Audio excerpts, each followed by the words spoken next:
Le Grand Matin Sud Radio, 7h-9h, Jean-Jacques Bourdin. On en parle avec Benjamin Glaise. Benjamin, voilà que Marion Maréchal est accusée de négationnisme. Oui, le titre tenait d'un article publié par Libération sur son site internet sur Jean-Marie Le Pen et les Juifs. Marion Maréchal en plein négationnisme. Alors pourquoi une telle charge? Pourquoi on l'accuse de cela? Eh bien, parce que Marion Maréchal a certes redit son désaccord avec les propos négationnistes de son grand-père. Cependant, elle a loué dans le même temps les combats justes de Jean-Marie Le Pen qui auraient permis aujourd'hui de mieux lutter contre l'antisémitisme.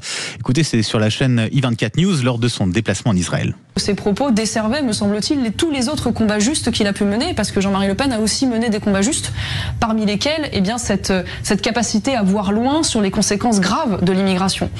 Et je m'aventure d'ailleurs à vous dire que je pense que si Jean-Marie Le Pen avait été davantage écouté précisément sur cette question de l'immigration, il y aurait aujourd'hui probablement beaucoup moins d'actes antisémites dans notre pays. Ouais, si Jean-Marie Le Pen avait été davantage écouté sur l'immigration, il y aurait aujourd'hui beaucoup moins d'actes antisémites en France. Ça fait beaucoup réagir.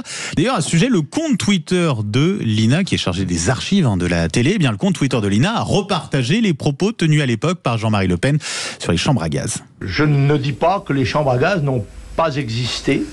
Je n'ai pas pu moi-même en voir, je n'ai pas étudié spécialement la question, mais je crois que c'est un point de détail de l'histoire de la Deuxième Guerre mondiale. Et pour ça, Jean-Marie Le Pen avait été condamné, on le rappelle, pour contestation de crimes contre l'humanité. Il a été condamné 6 fois pour antisémitisme, Jean-Marie Le Pen.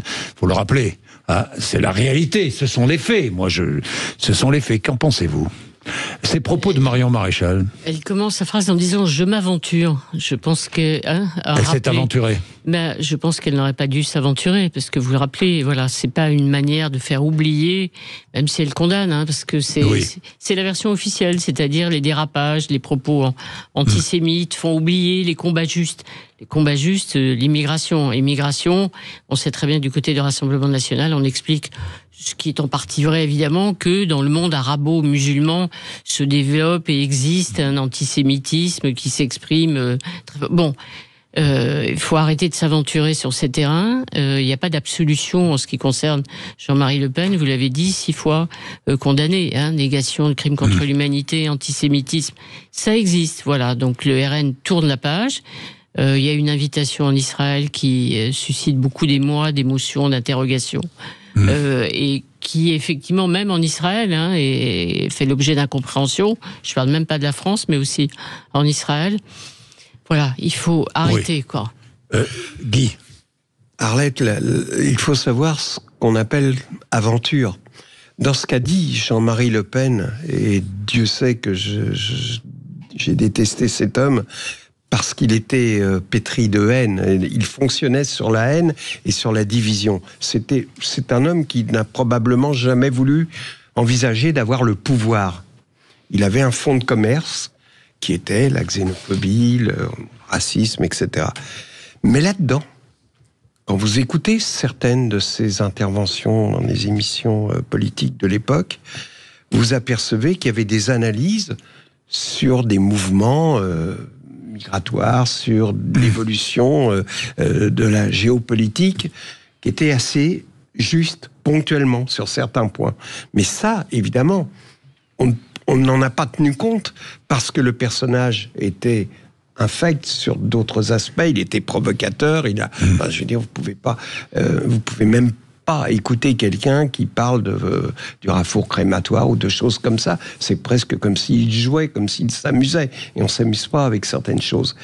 Mais on a tout le discours. Du coup, on a pris un contre-pied et tout le discours sur les évolutions géopolitique du monde, les analyses qu'il faisait, dont certaines se sont avérées justes, il faut le reconnaître, c'est pas de l'aventure de dire ça. Non, elle dit je m'aventure à rappeler, donc c'est pas exactement la même chose, c'est-à-dire elle reconnaît implicitement, elle va avancer sur un terrain glissant. Mais je veux dire, elle parle pas d'islamisme, parce que je pense qu'effectivement, il y a beaucoup de musulmans en France, et vous allez en parler dans un instant avec le recteur de la Grande Mosquée. Si ça tombe bien, ne sont pas des islamistes. Bien sûr. Donc, il faut faire aussi la différence entre musulmans et islamistes, bien entendu. Mais on a l'impression qu'on mélange tout maintenant. Voilà, on mélange tout. Et en plus, il y a eu des analyses juste Oui. de Jean-Marie Le Pen qui posaient des problèmes il y a très longtemps de démographie. Oui. Et aujourd'hui, on est confronté à ce problème de Bien démographie. sûr. Bien sûr. Mais le fait qu'il ait posé, c'est les bonnes questions et les mauvaises réponses aux bonnes questions, comme disait Laurent Fabius, le fait qu'il pose les problèmes de démographie il y a 30 ans avec un Occident qui aura de moins en moins d'enfants, alors que sur d'autres continents, il y en a beaucoup, n'empêche pas de relever ou de constater ou de ne pas oublier d'autres propos de Jean-Marie Le Pen. Absolument. Donc, terrain Bien. hyper glissant. Bien, merci à tous les deux. Merci, c'est un plaisir. Si vous pouvez avoir son 06 pour mon voisin Haroun, pour que je me la pète un peu en lui donnant le 06 De du grand qui? De recteur. Shemseddine Fiz? Ah bah oui. Du grand recteur. Ah bah ouais, du si recteur j'arrive de la avec grande le grand, mosquée. je vais être le roi d'Argenteuil. Oui, ça c'est sûr, oui, ça c'est sûr. Bien, on va lui demander, et moi je vous le donnerai. Il est 8h30, je vais lui demander l'autorisation de vous le donner. Il est 8h30, merci d'être avec nous. Laurie Leclerc est là pour le rappel des titres de l'actualité, Laurie.